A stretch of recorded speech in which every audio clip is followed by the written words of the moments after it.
What is going on, Busy Bariatrics? I'm Rob, your favorite VSG man turned bariatric coach, here to help you stop white-knuckling your way through chicken, broccoli, and dietary meal plans, ditch the burn boot camps that leave you sweaty but still stuck, and finally fix the habits, patterns, behaviors that got you here in the first place. Let's get gritty, let's get honest, and let's get busy. Today I've got the whole team back, Kylie, Lisa, and Stacy, the people who see every single day what separates the clients who take off from the ones who stall out before they even really begin. If you've ever waited for Monday, waited for January, waited to feel ready before you started, or you started halfway and quit the first time a week went sideways, this episode's going to be for you. By the end of this, you're going to know exactly what our best clients do differently in the first 30 days, what we actually want to see from someone starting out, and what separates I'm thinking about it from someone who actually gets results.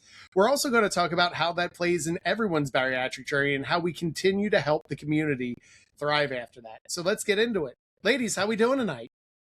Hello. Hello. Happy birthday to Stacy. Happy birthday. Thank you. I know. No better place you'd rather be than recording a podcast at 8 p.m. Eastern, right? Exactly. Absolutely. You know, it's as promised. I have my birthday cupcake with me.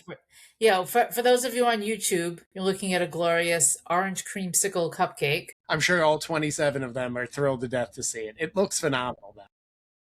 It will be. It will be once I start eating it. I will not eat it on camera.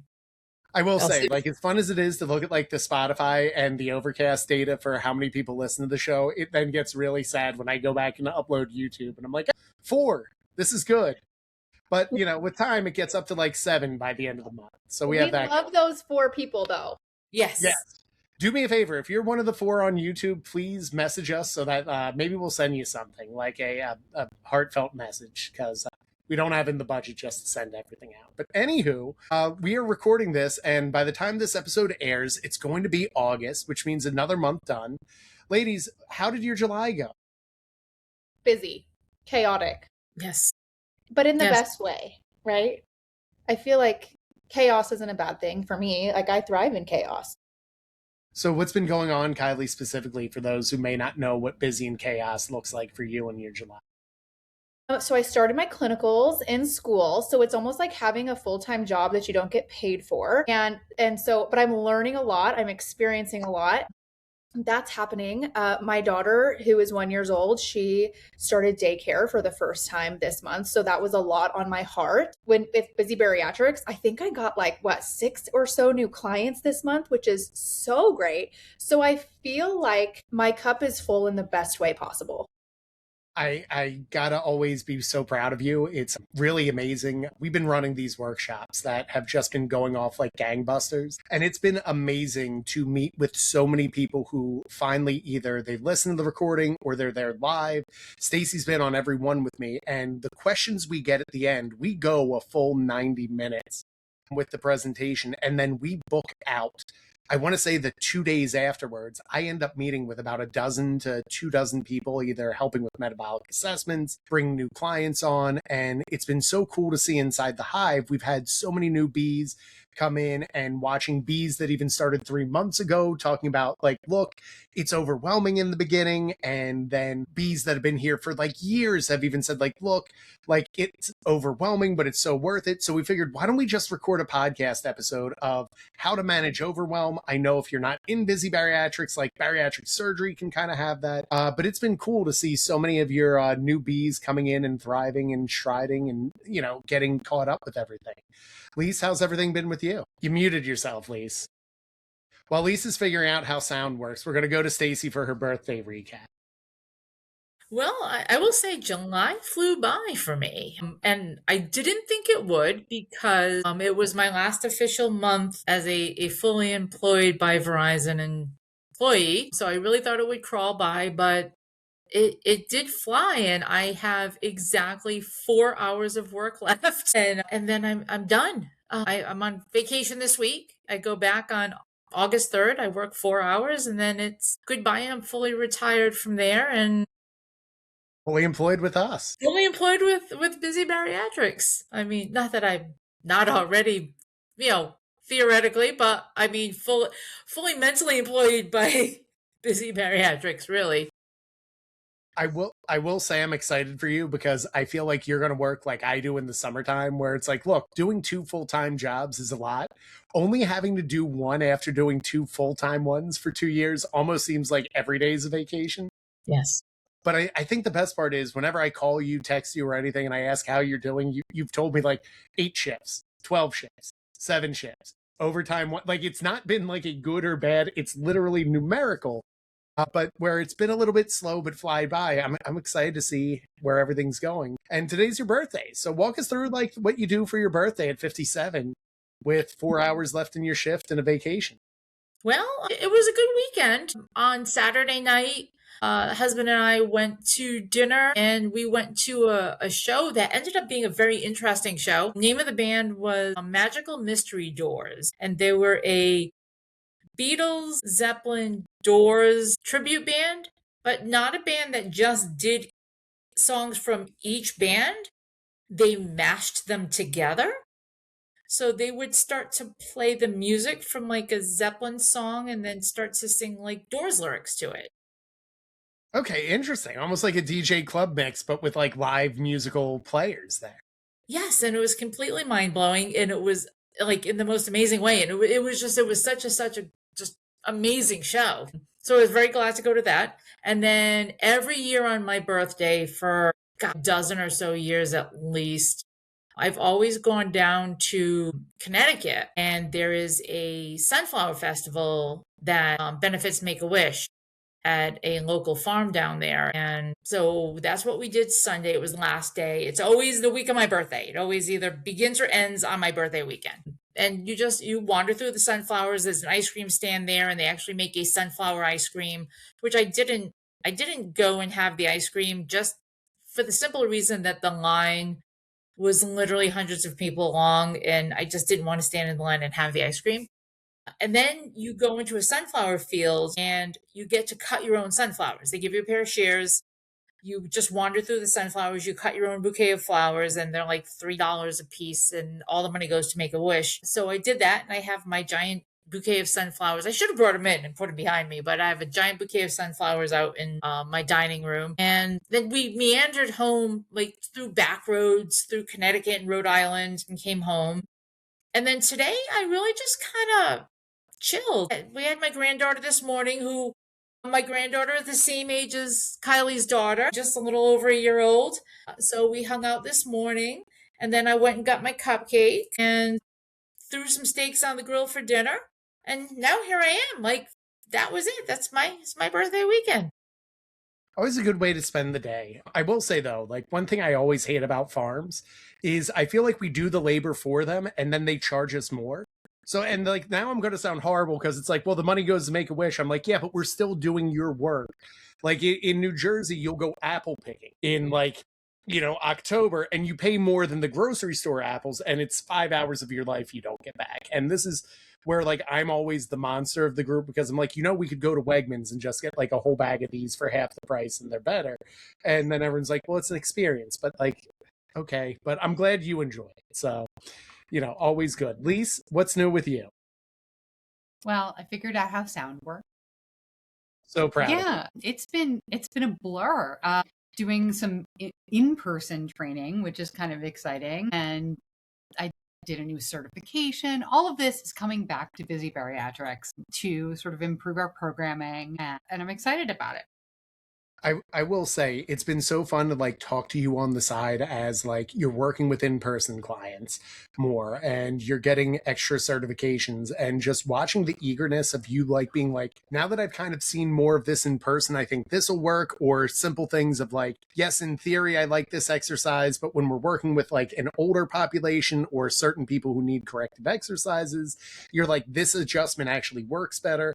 And it's something I'm always proud of you and Kylie is you're always sharpening your craft and finding like new ways to learn, whether it's mindset techniques, movement patterns, or everything else. And it's why like I'm always just so proud of this team is the fact that like we do good work. And that's where I kind of want to catch everyone up is as of this recording last weekend, we were in Portland for Bariatric Society's Portland meetup. And this was the first time where we had a bunch of clients and none of them were ever mine. And I didn't have any of my clients there. And it was so cool to just hear them talk about how much they love working with the two of you. And we just really had an awesome time. We set up a boxing workout to get our clients out of our comfort zones. And we had clients in their 70s, 50s, and 40s, all like hitting the heavy bags and working with a private trainer who kind of got us through everything. And then we had dinner, and then we walked around Portland and had lunch. But it really is cool to see our clients like thriving and connecting and just really raving about the work that the two of you have been doing to meet with them. So definitely a cool time and experience out. Just jealous that you got to meet my clients and I didn't get to meet them, but it looked like you guys had a wonderful time. And maybe on the next one.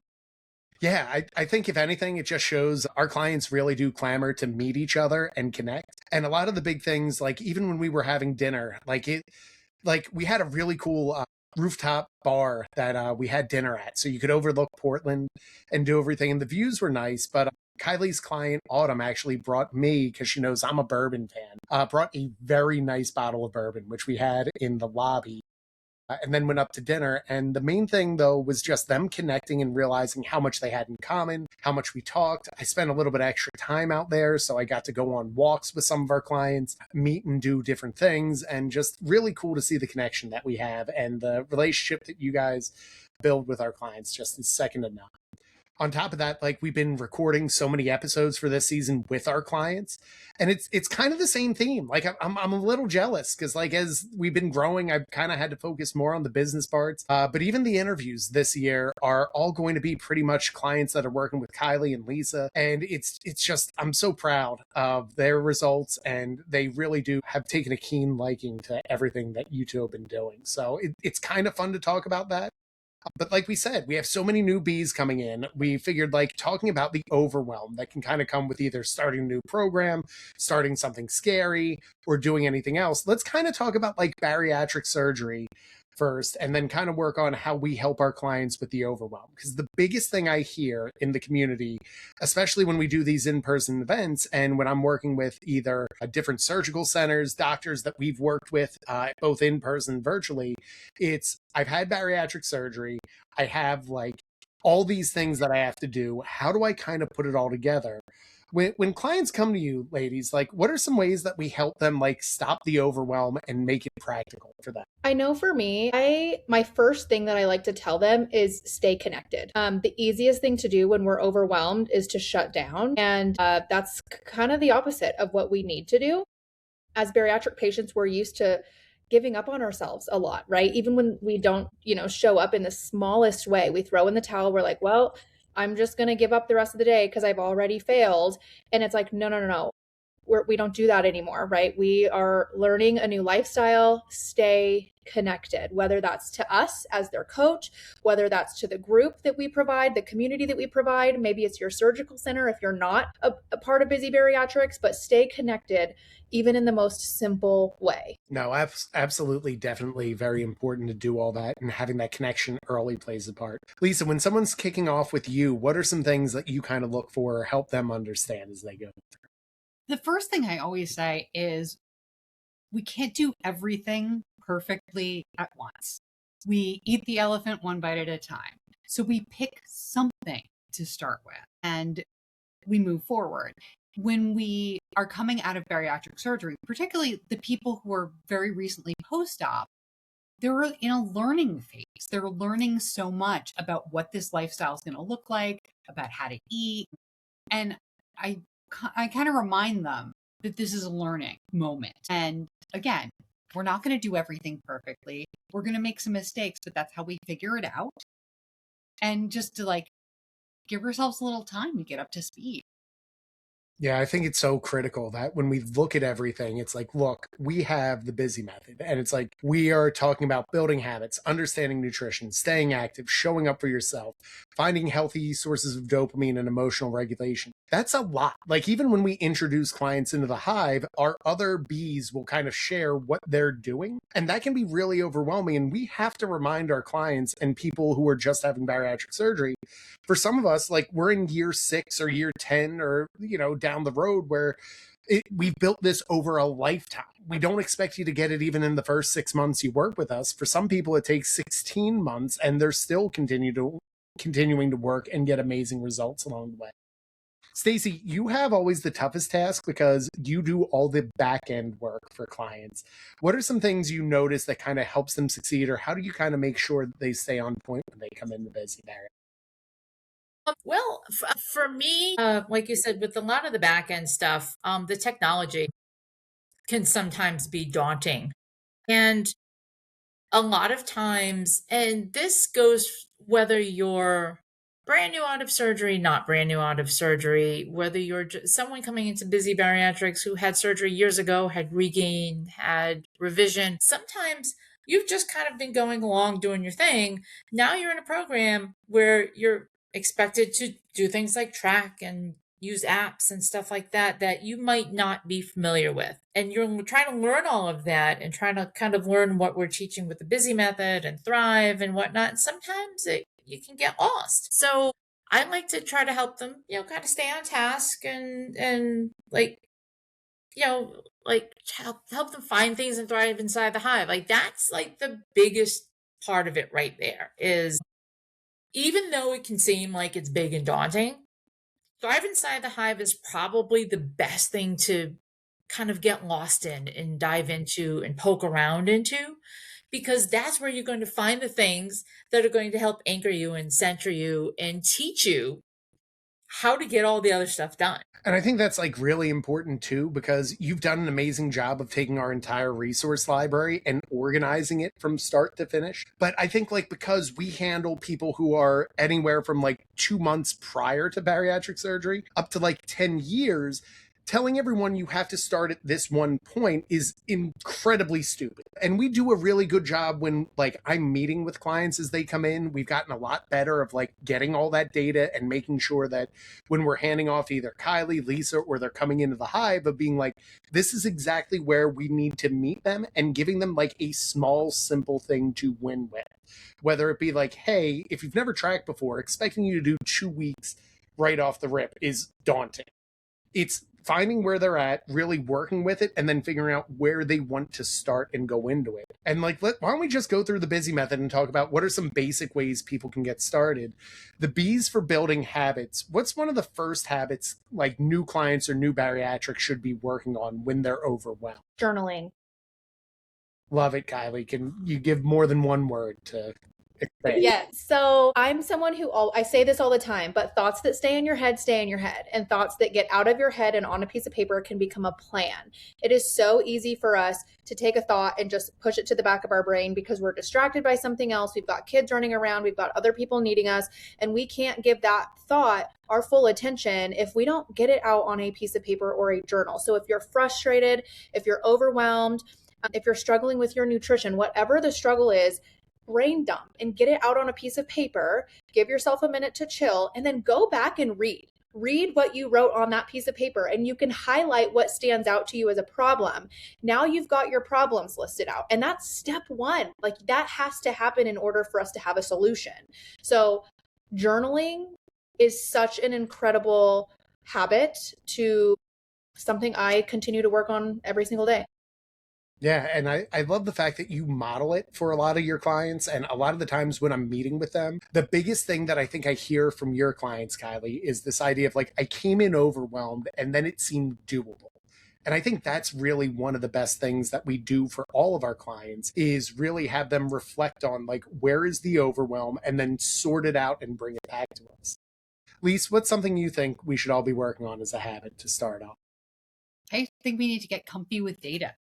I think the more that we record, the more that we can reflect and see where we need to grow. And the more we see our input and output as data, and not something that's being judged, not something that is indicative of who we are as a person, we just the more that we can collect and the more that we can reflect on it, the more we grow. So I would definitely say recording, tracking your workouts.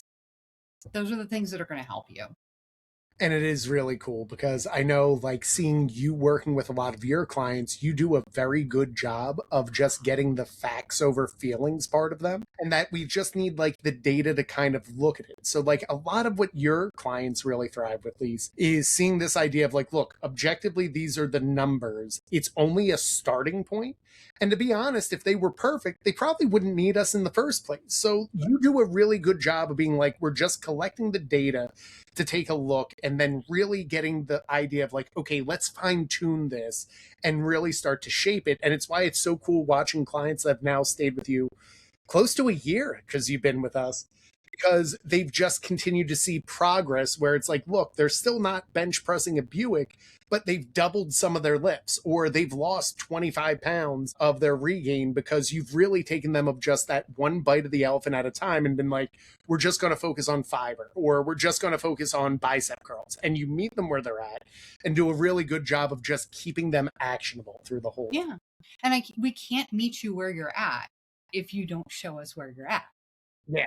And I will say that's where you do a great job of a detective of being like, look, you've given us like 2 days of eating. Let's go for 4 next week. Or we completed 1 workout. Let's go for 2 next week. And we don't have to be perfect by week 2. We expect by week 4. I kid. But like, it takes time. And that's really the sign, I think, of good coaching. And what I think both of you do a great job of is we meet clients where they're at. And when you look at some of our clients who are like the most vocal or who are thriving the best, they've been here for close to a year, but they would, by their own admission, say they were hot messes coming in and they just got better every day. Stace, you've been with me in the ride or die since I've brought anyone on. What have you noticed has been something that helps our bariatric patients come into Busy and really thrive? Well, since Lisa just crawled into my head and stole my answer, because that was exactly where I was going, was that data. I'm gonna say, mine's gonna kind of be multifaceted, is really nailing like your bariatric pillars: protein, water, steps. Like just making those just as much of a reflex as like brushing your teeth and brushing your hair. Like just non-negotiable.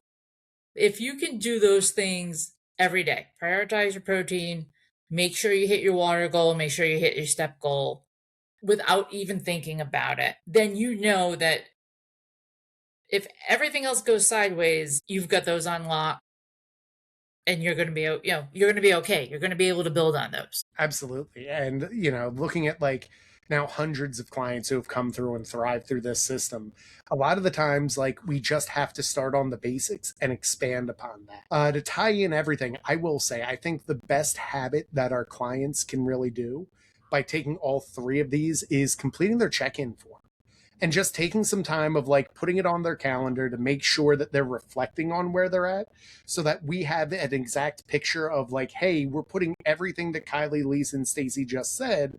We're reviewing that data and then saying like, which one's going to be the smartest lever to pull first. And that I think is like really important in your bariatric journey or when you're working with a coach, is this understanding of like, you don't have to get it right by the 2nd month of your process. You just have to get a little bit better every day. So, that could be something of being like reflective, like Kylie talked about, or tracking an extra workout, like Lisa said, or Stacy saying like, look, I'm just going to focus on my step goal. And once the step goal is razor sharp, we move on to the next one. I think where a lot of coaching gets tied up is this idea of like, you have to coach them on like 5 or 6 things. And I think Kylie will agree, when I first came in and brought another coach in, I'm like, you need to give them something to work on, from building habits, understanding nutrition, staying active, showing up for yourself, and make sure they're getting healthy dopamine. And Kylie did a great job of walking me back and being like, Rob, I'm overwhelmed just thinking of having to hit all these things. What's a client going to do? And Kylie does a good job of really being like, okay, if there's a lot of noise, how do we silence that and pick the one thing that we know we can pull and get on point, and we really don't move on until we get that point. And that's probably the reason why I think it's just so cool having the coaching staff that we have, is we're all learning from each other. We're getting feedback of like what works for one client might not work for the other one, but like we all have these different skill sets that really do help them thrive, and it's what makes the system work really well. Now, from understanding nutrition, for so many people, like you're having bariatric surgery and we are completely ripping out part of your stomach and intestines and then telling you, figure this out. You need to hit X amount of grams of protein and water and then have at it. When clients either come in with either, I'm just starting in bariatrics, or, you know, like I've never been well with tracking, how do we kind of get them to start or move? So I think reminding them that this pillar of Busy Bariatrics, understanding nutrition, is exactly that. It's about understanding nutrition. And so that's why we need the data, and that's how we want to use the data. So track and look back at your tracker so that you can learn, right? It's not about using these numbers for self-judgment. It's not about us telling you that you're not successful because the numbers aren't where they need to be. It's literally about learning and about awareness, right? Because a lot of us are so unaware before bariatric surgery of how much we're eating. We don't even know what a macro is. We're really confused. Targets of nutrition, we don't know what that is. So if you can track your nutrition, even messily, I don't even know if that's a word. If you can track it, we can help you understand what each macro means. We can help educate you, but we need that data to help you, right? So if you can track it and learn from it, you're good to go. Yeah, I think a lot of the times just having that simple idea or approach of like, look, it's judgment free, but we have to understand, like, are you eating 6 crackers or 16 crackers or like 60 crackers? And not that the cracker is the issue. It's more of we just need to understand where you're at so we can figure out how do we have to adjust? Why are we eating 16 crackers? And I think a lot of the times we get tied up on this idea of like we need the hard data perfect, where it really just opens up bigger conversations. Lise, what do you like to see when you're talking to clients? Well, a lot of the time what I see too is we see recipes that have all good things in them, but we're not in control of the individual portions of it. Especially when we talk about like smoothies.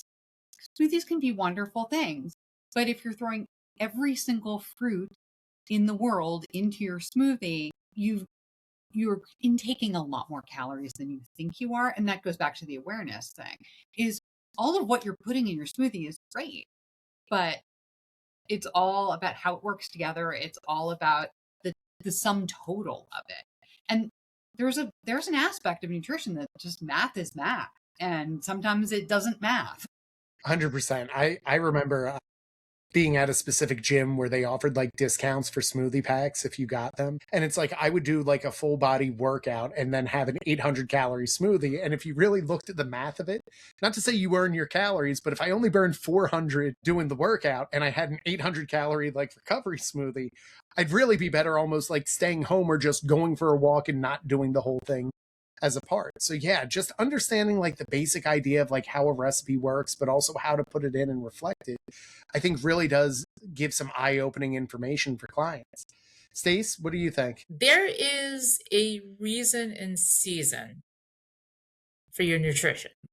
And it's learning based on not only where you are on your journey, but where you are in your life, where you are in the year, how busy you are, how not busy you are, will determine what your nutrition looks like. And there is a time to rein it in, and there is a time to let it loose. And learning that, because there are so many people out there that once they have bariatric surgery, because before we had bariatric surgery, it was the wild, wild west of eating. Then once we have bariatric surgery, we turn into these all or nothing people where everything's going to be perfect all the time. It doesn't matter what's going on until life goes sideways. And then we turn into these people we were before surgery, and then everything goes sideways again. There is a time and place for it. So yeah. So like you can let the reins out a little when you need to, and it doesn't have to be this total off the rails thing. It's actually one of the first things I say to people when I do a Busy Bariatrics kickoff call. The first thing I say is there is nothing I'm going to tell you that you can't eat ever again. It's about figuring out your nutrition overall. But when you want to eat your mom's stuffing on Thanksgiving, I want you to eat your mom's stuffing on Thanksgiving. Yes. But we also build it into our day. Like Today really is about cupcake day. Tomorrow is not a cupcake day. But I think it's also something as simple as like, you know, when your birthday is, Stacy. Like, it's not a surprise today was your birthday, and it's not a surprise you have cupcakes on your birthday. And I think that's one of the things we really help when it comes to like a calendaring around nutrition of, we never want to see a client bring a food scale to a party. Like, and especially not say that we said that. Because I'll be real clear, anytime we see it in our chat, if I see it in a Facebook group that like does moronic stuff that isn't ours, I'm always like, you're really ruining your life. Lise, I was going to butcher a quote that you always use about grammar, because I was thinking about that with nutrition. That you have to know all the rules before you can break them. Yeah. And thank you, Patty Forbes. Yeah, perfect. But like, I think that's just, I butcher it every time I tell the clients or we get on a community call. It's like when I think Steely Dan plays 4th of July, like I just butcher some things. But like, once I get in my head that it's right, it gets stuck there. But I think a lot of the times when we start with a client, we have to teach you the rules and foundations before we give you this idea of like, hey, let's have carte blanche. So we do put a lot of structure in place, if only so that they understand, like, look, master like vegetables, lean proteins, simple and complex carbs and fiber, like those 4, like get and really start with like lean protein and work your way down. But it's like, before we do this whole like, hey guys, I'm going off or I'm doing this big thing, take that first year, if you're in your first year, to really like master the practice, and then it really thrives from there. And I always say, like, when we look at overwhelm, like if a client were to come in and say, I don't even know where to start, I always say nutrition number 1, because you're going to eat for the rest of your life. Like, even if you like were in a wheelchair, which we've helped clients that are in that condition who have torn like rotator cuffs like I have or anything else, at the end of the day, you're going to eat for the rest of your life. So the more that we can really say like, okay, let's just understand how to track or put it in your nutrition, the better it's going to be for that. Well, and there's also just the fact that, again, math, but and this sounds cliched, but you can't outrun your fork. If you're looking at the scale and saying, I don't know why I'm not losing weight, then I want to see your tracking. Like, I want to see what you're doing, because there is a reason. There's a mathematical reason that you're not losing weight. Unfortunately, the law of thermodynamics is going to probably exist for the rest of our lives, and that's really what it comes down to. And we could probably cause a lot of fire or ire in the internets by saying, at the end of the day, it really is calories in, calories out, regardless of like what your metabolism does, whether you've had bariatric surgery, whether you're on a GLP-1. At the end of the day, the math has to math for your body, but you cannot outrun your fork. It's why when clients are overwhelmed, we scale back their workouts, and they get chipper with me. And I a lot of the times where it's like, look, if we can't get your nutrition down, I could handcuff you to a treadmill. It ain't going to do anything, because like you're just going to derail no matter what you do. So it's like we kind of start it there and make it work and go from there. So I also just want to be clear. It's not always that you're eating too much. yes, As somebody who came into Busy Bariatrics and was told I had to eat more. Your body needs nutrition to function at an optimal level, whether you're working out, whether you're working in an office, like whatever it is, you need to be fueling for whatever you're doing. I will say it's kind of one of the coolest things, even with other coaches and people, when like they'll see plates of our clients and they'll be like, how do you get a bariatric patient to eat all that? And I'm like, I treat them like an adult and I give them the proper foundations. And it's probably one of the best things we do is a lot of our clients are eating more. They're eating foods that they love. They don't feel like they're binging and restricting on the weekends. And then they're amazed that they're losing that last 20 to 30 pounds while still having a cupcake on their birthday, pizza when they're going on vacation, or anything else that they're really going to love. It's really cool that we get to do that. So we're going through and I'm looking at time, so I probably have to fly a little quicker, but the S is for staying active. When clients are really struggling with this, what are some ways that we like help them kind of develop or build habits around staying active? So I like to help them by figuring out how the workouts are going to fit well into their life and not the other way around. And I'm guilty of this in the past of building my life around my workouts, and that did not work well long term for me. You know, if you have a busy lifestyle, you've got so many things going on, then we can take a look at your schedule and we can figure out where it makes sense to have you go to the gym or do your garage workout or do the yoga that we offer, right? There are so many different ways. And sometimes that means giving a client 2 days a week to start. And that's okay, right? And then giving them a step goal to work towards on the other days of the week. But long story short, make the workouts fit into your already existing life. I think it's probably just a good testament of like when clients aren't finishing it. I know Lisa's going in and asking what's going on with that a lot of the times. And that gives us a better idea of like, if you can't do a 7 exercise workout, that just means we give you 5.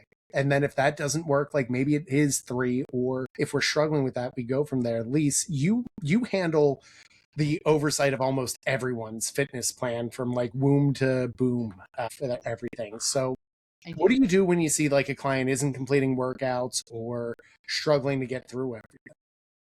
I mean, that is the first question I ask is tell me what's going on here. It's not chastising them, but it's like, tell me what the situation is so we can make it fit with your life better. So are we not feeling well? Does something hurt? Are there exercises that we're giving you that are aggravating something? Are we just, do we not have the equipment? Do we not have the access? Like there are a million reasons why you can't get all the way through a workout. And again, I mean, we go back to meeting you where you're at, is that I'm not going to ask you to like bench press a Buick if you've never lifted weights before in your life. But we're exploring some different kinds of movement. And it's just about starting to move more in your daily life.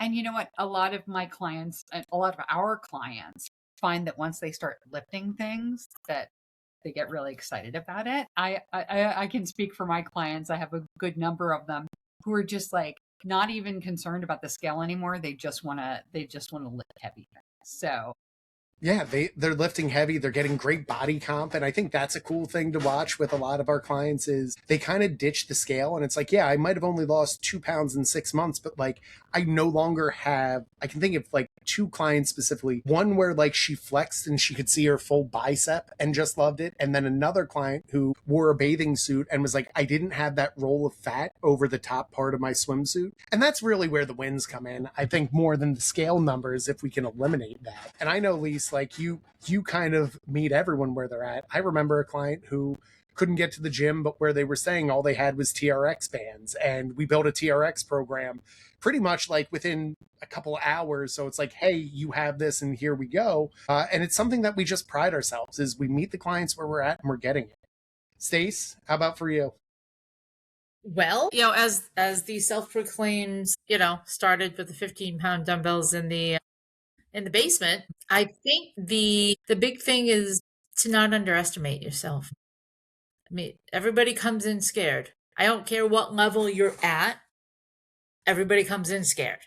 They come in gym intimidated. Whether you're working out at home, whether you're working out, everybody comes in thinking they're not going to be able to do what we ask them to do until they realize that we're going to meet them where they're at. And it's just trusting yourself and trusting that you are going to be able to lift stronger and lift heavier because you're stronger than you think. And it's just such a testament. And I remember like the first time we lifted in person when you were doing assisted pull-ups, like that was such an empowering thing and you were beaming the entire time. But when you get a chance to meet with any of us in person, I just think it unlocks it. So when you see like we're going to places, it's why like so many of our clients thrive. And almost every time we've had an event, we've had private workout sessions for our clients. And even last week in Portland, we did the boxing class, but then the next day we took them to the gym and are like, hey, we're going to break this all down. And watching clients in their 70s, like doing pull-ups for the first time is amazing. Watching clients who are recovering from like GERD and revision surgery and are learning the fundamentals of like how to do a proper like RDL. Like it's just a testament that like our clients, come from so many different like levels and stages and points in their life. But when we get in front of them, we meet them where they're at, and we really do get some awesome results just by like having them develop and grow with time. And I'm always so proud of everything that we see when we have our clients in person and both virtually when they're sending their form videos and even giving us an idea of like, hey, this is what it looks like. It's like, all right, we're going to work on the same form video week over week. And that's why we program in our monthly blocks and our 3-quarter blocks. So it's like, look, you did this exercise. Now we have to do it again next week. And I want you to focus on this one adjustment. And when you do these small little adjustments, we're reducing the overwhelm, but more importantly, we're getting incredible results by teaching you to do the same things over and over and over again. And that repetition really plays a role. So we're at the why now. How do we help clients show up for themselves when they're first starting out? So I believe that this starts with calendar work, and we have a ton of calendar lessons inside Thrive Inside the Hive, but showing up for yourself starts on your calendar. Are you putting yourself on your calendar? Because you deserve a space on there too. It's so easy for clients to just put doctor's appointments and everybody else can go on their calendar, but they're forgetting the most important person. And by putting themselves on the calendar, and then Rob, you always say, hold your calendar sacred, right? We have to take the calendar seriously. We can't just throw it on there and not show up in that way. Pretend that you are scheduling a meeting with the CEO of your business, and just like you would show up with that CEO, show up for yourself and whatever you put yourself down for on your calendar. And sometimes that's listening to a podcast, right? Putting your headphones in, going and mowing your yard uninterrupted. Maybe it's getting a pedicure one week, right? It can look different every week, every day, how you're going to show up for yourself. But regardless, using your calendar is a great way to start with that. Love it, and just so important. And, I think that's where we really do pull a lot of the levers for clients with overwhelm. And what I've seen you do a great job with your clients is really be like, okay, I just need you to map out everything for me. And then you really, Kylie, like if you ever decide to like change careers or like add another job onto your plate, you could probably do IKEA furniture very well, because you take all the pieces where they're scattered and a screw might be missing here, this piece doesn't work, and you're like, okay, good, here's what we're going to work through. And like watching when I'm reviewing like either your Loom videos or your other coaching stuff, you do a really good job of just helping them piece it through and get it together. And it's a cool part to say. I feel like I'm good at organizing chaos, right? We can't always eliminate the chaos, but we can organize it. And I feel like I'm really good at doing that. So thank you. The chaos coordinator to a T. Lise, what do you think? Well, we're different people than we were before bariatric surgery. And one of the things I encourage clients to do is get to know themselves again. What are things, now that you have less limits, what do you like to do? And I just encourage them to go try things. It's like, if you ever thought like, hey, I thought it would be really cool if I learned to surf, like go do it. See if you like it, go try pottery, like whatever it is. But I think we get disconnected from our sense of self because we have so many limits. But now, the world's opening up and you have to get to know yourself all over again. And getting to know yourself is putting yourself first. I'm so glad you said that, because I know one of the first journaling activities we have all our clients do is, where do you want to be in 7 months and 7 years? And this is something I actually took from Kylie before she even started coaching with us, because she mentioned, I think it was a podcast or a live I did with her, of this idea of like, write a letter to yourself of where you want to be.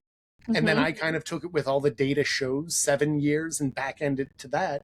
But it's become like probably one of the best parts of working with clients is reading where they want to be in 7 months and 7 years, because it gives us an idea of like, where are you going? Where do you want to go? And I always say, like, you're bound by the limits of your imaginations, and watching what they imagine and then us helping them fulfill that is probably like the reason why we do what we do, because the hours are long. It's pretty complicated to coach, and to get results like takes a lot of work and a lot of certifications, but like, it's also some of the most rewarding things we do is watching these people travel through Europe and not need a cane, or take a boxing class for like the first time ever, or their life's completely upended through either death or trauma or something else, and they're learning to rebuild it and show up for themselves in the first way. And the fact that we get to be a part of it's just such a special and awesome part of it. Stace, what do you think? Well, as far as our clients go, I think the best way that they can show up for themselves is to show up. We have the best hive. We have the best community. We have community calls, we have group coaching calls, and we just have the best little private WhatsApp chat that's always busy, always full of encouragement, always full of people cheering each other on, sharing wins, sharing struggles, people giving each other advice. And the best way to show up for yourself is to literally show up in there. Share what you've got going on, share things that you're having problems with because somebody else has had that problem and can help you with it. Or they're wondering the same thing and they're hoping somebody else will ask. Show up for the community calls, like, show up for the group coaching calls. Like you're there, you're in the hive, make the most of it and actually show up for yourself by showing up. I think it's so great that you said that, Stace. And I'm always proudest because like our coaches are good. But I think a lot of the times, like people in other programs I've seen rely too much on the coaches and not enough on the community, or they rely too much on the community and the community doesn't have the proper guidance. Because we have such a good structure, there's times where like a client will ask me like, well, I'm really struggling with my breakfast. What should I do? I'm like, oh, I kind of eat like 3 breakfasts over and over again. Like it's check-in day for my coach is jalapeno cheddar, pork roll, egg and cheese.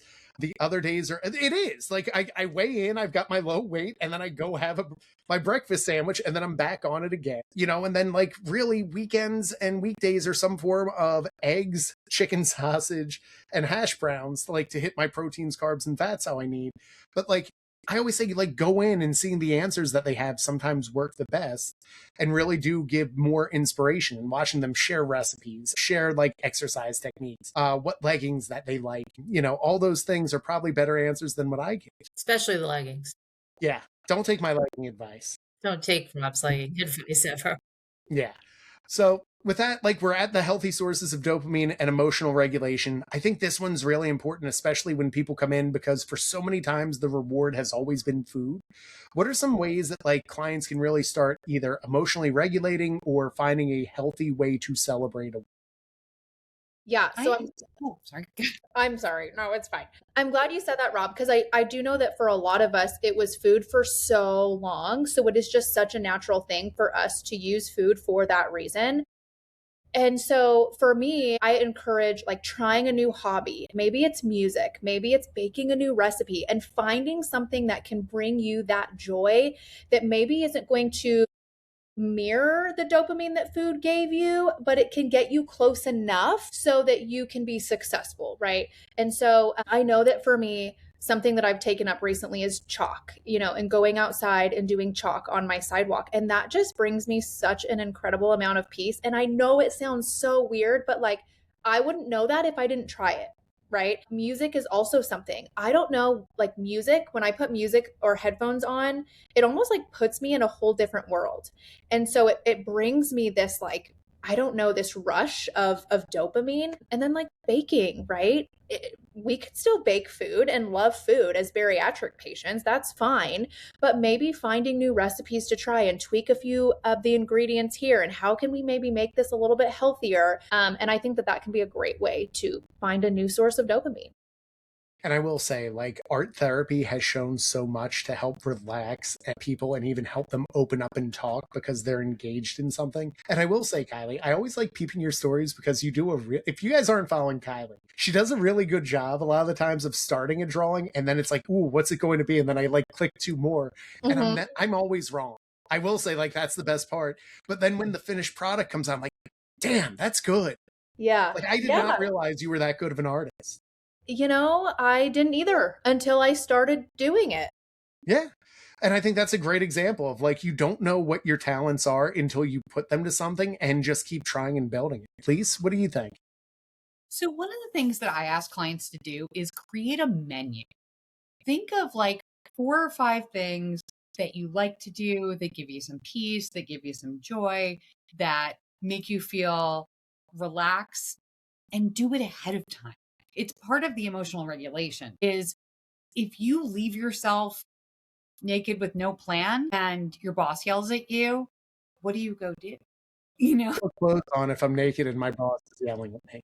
if you're naked with your boss, that may be a different problem. I'm pretty sure I lose tenure if that happens. Yeah, that kind of happens for you. But if you have a plan for things, if you've thought of a couple things that you enjoy already before the stimulus comes in, then you've got something to go to.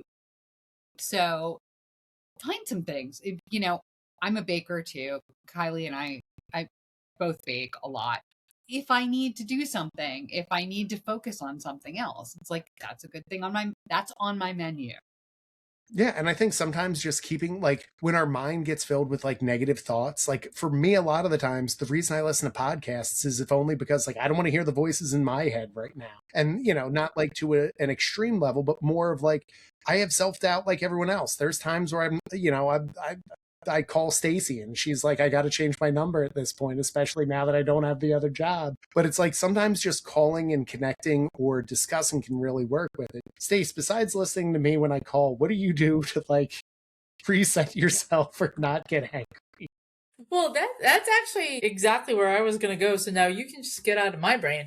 I was going to say like connection and kind of community. Sometimes, like for me, my healthiest sources of dopamine are being around other people or like talking things out with other people. So a phone call to a friend, walking with someone, because before, honestly, it would be like, lunch with my best friend, coffee with my best friend, like, it usually was food centric.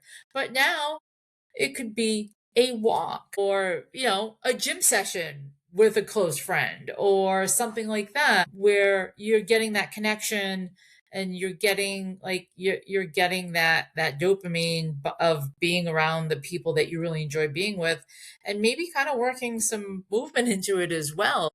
Because for me, actually, a good long walk with some good music, which ties into what Kylie said, throw some headphones on, is like one of my greatest sources of dopamine. Always a great way to go. All right, gang. I'm looking at the time, and even though like we know nobody listens past this part, if there was one, look, the data shows that after 35 minutes they stop listening. Which did you drop your like your murder mystery hint? You haven't even dropped your like serial killer hint that you're supposed to drop after 35 minutes. Like what's going on?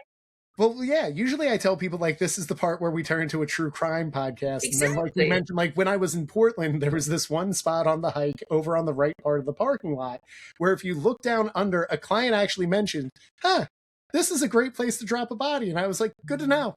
So I'm just going to put it out there. I'm not going to say the client's name, but if they listen to the full thing, she knows what she said.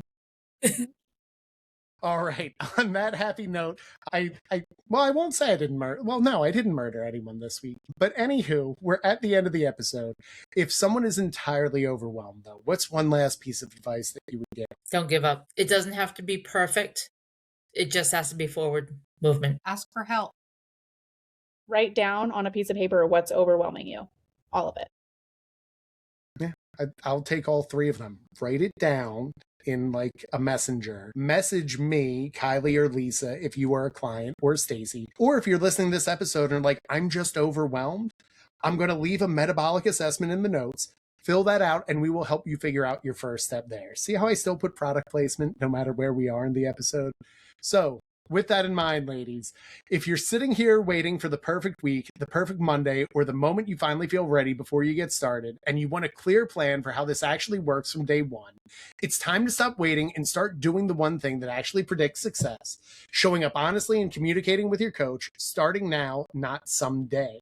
Big thank you to Kylie, Lisa, and Stacy for breaking this down today.